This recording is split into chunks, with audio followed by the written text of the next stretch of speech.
Hey guys, welcome back. Glad you're here. Today we're making this beautiful full heart-shaped wreath, and we are going to use 2 of the Dollar Tree candy cane frames, some Deco mesh, pipe cleaners, and zip ties. And I've already put some of the mesh on here, just started at the bottom, but I wanted to show you here how I combine my mesh, because with 5.5-inch mesh it takes a lot to fill up these candy canes. But I just overlap them and then squish them together and use a pipe cleaner to attach them, rather than taking that end and attaching it to the frame. This just allows me to continue on. And if I attached one end to the frame, I'd have to attach the other end to the frame. So this just, to me, is an easy way. What I was doing is the pull-through method. Some people call it the bubble method. And I just would go into each little section, start at the inner part and pull the wreath or the mesh through, and then go to the middle one and then the outer one. And I did that, I think it was 4 or 5 times in each of those little sections. And I just kept fussing, how long do I want them to be, or I wanted them to at least be kind of even. Now, there was a day that I would twist my mesh in between each pull through, but I stopped doing that and I just pull it through now. If you do twist it, it keeps the mesh from kind of getting warped and one side being longer than the other. So if I do see that happening, I'll twist it a little bit, but for the most part, I just pull it through. And then here in the curve, you can see that the outer ring is much bigger than the inner rings. So I would pull on the inner ring, and then I would do inner, middle, outer, and then middle, outer, then go inner, middle, outer, middle, outer. I don't know if you could see that on the video, but hopefully that makes sense. If not, comment and I'll try to explain it better. And then I did just go all the way to the end. Rather than putting the 2 frames together and then doing this, I did them separately. It just ended up better that way for me. And I put the other frame up to see how much I would leave open on it. And you can see here I started in the first section, but I only put 3 loops, like 1 in each section or each ring. It's not really a ring if it's not a round one, but that's still what I call those. And yeah, just tie it off, and then you can see I'm working backwards here. Not backwards, but kind of backwards. This is the back side of the candy cane, because I needed it to go the opposite direction as the other one. So now instead of pulling it through on the front side of the curve, I'm pulling through on the back side. It felt really weird to do that too. I was hoping when I did it that it wouldn't be obvious that one side was like different than the other, and you couldn't tell once I got it all together. And I was looking to see if these were going to mesh together well, and it works perfectly. And like I said before, it's just big and beautiful and full.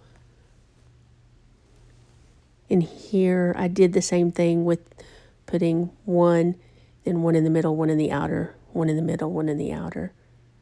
And I did leave like that last section because I figured I would go in and fill it in as needed. And I will tell you, learn from my mistake, because when I put this over here and I got it all nice and secure, put 4 zip ties on there, and it was perfect. And then I didn't consider the fact that the top wouldn't come together.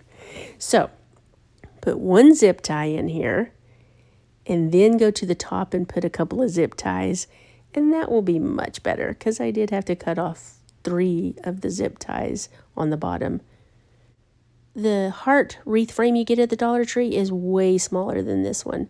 This one, like I said, is 28 inches long, and it was a lot of fun to do it this way.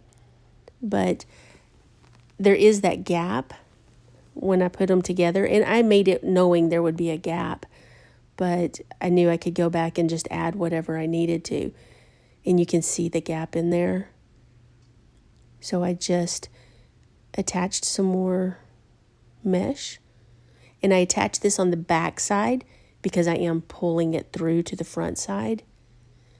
But I freeze it here in a second to show you that there's the overlay there.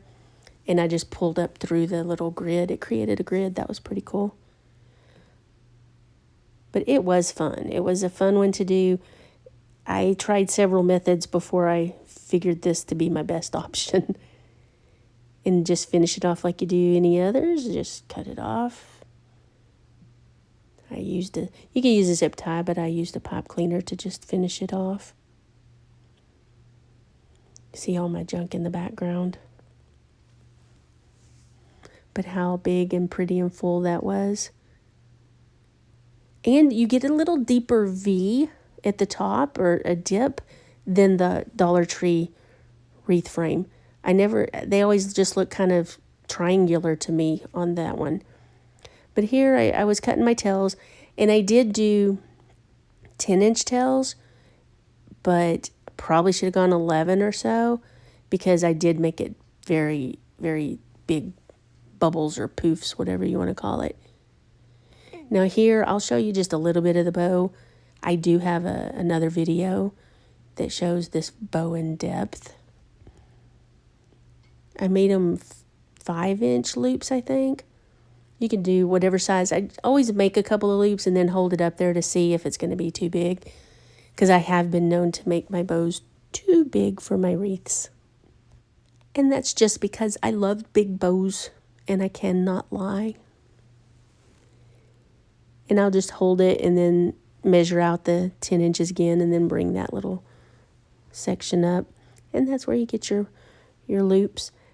And I wanted this to be a 3-loop bow, and it's like 3 on each side is how I say the loops.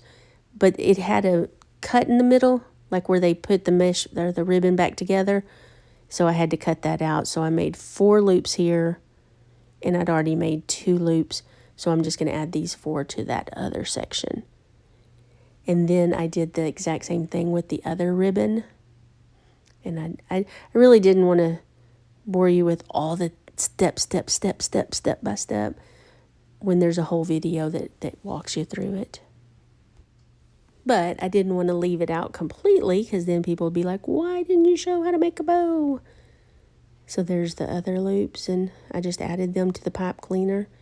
And if you've seen any of my stuff before, my bow videos or wreaths, you know that I end up putting my tails separate from the bow parts, the loops of the bow, because I just think it gets to be too much stuff, and it can make it unpleasant because there's just so much going on.